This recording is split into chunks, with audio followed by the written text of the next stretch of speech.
What happens on the day of B1 Goethe Sprechen exam? And do you know you get a rough sheet to write your answers? But do you know that 90% of the students make this one mistake and end up getting confused during their Sprechen exam even when they knew the answer? So, if you want to avoid all the mistakes and want to learn what exactly happens on your B1 Goethe Sprechen exam day, then watch this video. Guten Tag, willkommen auf meinem YouTube-Kanal Learn German with Turbo. In this video, I'm only going to talk about what happens on the exam day. If you want to learn about the B1 Sprechen exam pattern, or if you want to learn how to prepare for the exam, you can check my previous videos. I'm going to link them in the description below. So now let's see what happens exactly on your day of B1 Goethe Sprechen exam.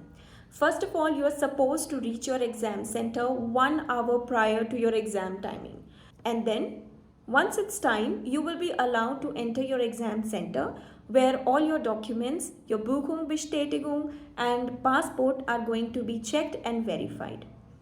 After your documentation is done, you will be allowed to sit in a hall along with all the other participants. Once it's time for the exam, you will be allotted a partner and you will be made to sit in another room. You can call it a preparation room along with your partner, although you're not allowed to talk to them. And even if you have a chance, don't risk talking to them, otherwise you will be disqualified from the exam. Now here you will receive your question papers and a rough sheet. And remember, this rough sheet is called Konzept Papier. Konzept Papier. Now let's learn how to use Konzept Papier effectively. Now before I mention what to write on your Konzept Papier, there are 3 things that I want you to keep in mind. Number 1, this Konzept Papier is only and only for you to use. Meaning you're going to use it to collect your thoughts, write down clues for yourself so that you can talk in a proper flow and you do not miss out any important points. Otherwise, there is nothing on this paper that is going to be scored. So you will only be receiving marks on the basis of what you are saying. So suppose you have written the entire answer on your Konzept Papier but you do not speak it, you will not receive any marks. This is only for you. Number 2, since this is only for you, you can write in any handwriting possible and you can write in the worst of your handwriting as long as you understand it. You do not have to put proper question numbers and write in proper handwriting, make it legible, decorate it or worry about the spacing, nothing like that. You can scribble, squiggle on it, you can do anything on it as long as you are able to read it and understand it. Number 3. Now this is the mistake which 90% students make. They end up writing whole sentences, especially for their presentation part, on their Konzept Papier. Now, first of all, you're going to waste most of your 15 minutes writing entire sentences. Second of all, if you write too much on your Konzept Papier, then during the exam, you will find it very difficult to locate where to look and find the clues for your answers. So I always suggest to just use words, keywords for you to write. How to write them so that you can easily find them is what we are going to discuss now. So for question number 1, if you have prepared well at home, usually the students do not need to write much for this part. This is a discussion kind of a part. You cannot really expect or predict what your partner is going to say.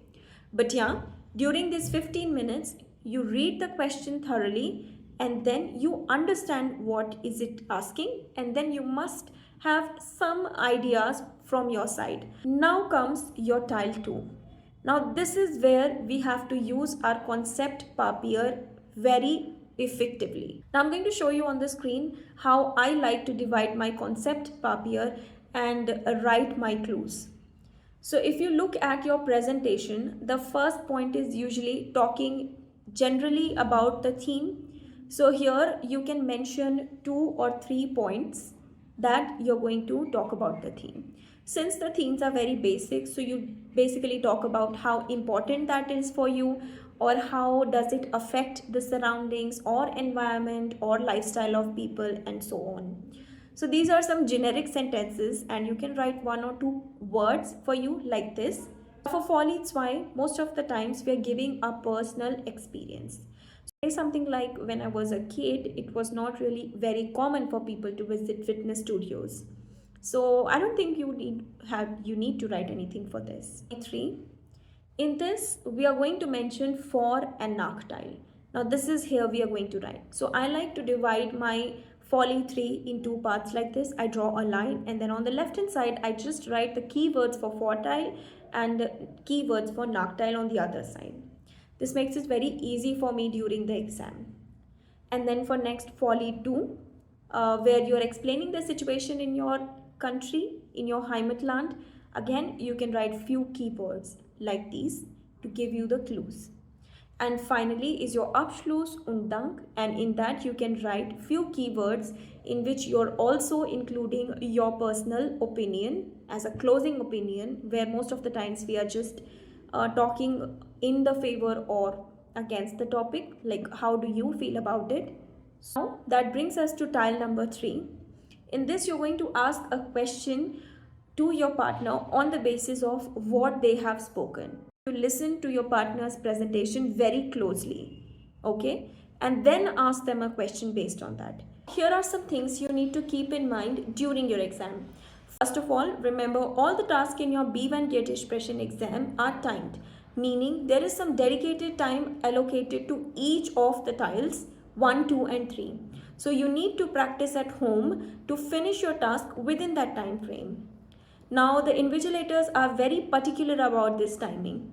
So if you exceed your allocated time, they might give you a small warning and you need to finish within 10 to 20 seconds. And if you fail to do so, they will ask you to stop and you might not be able to complete your task after that.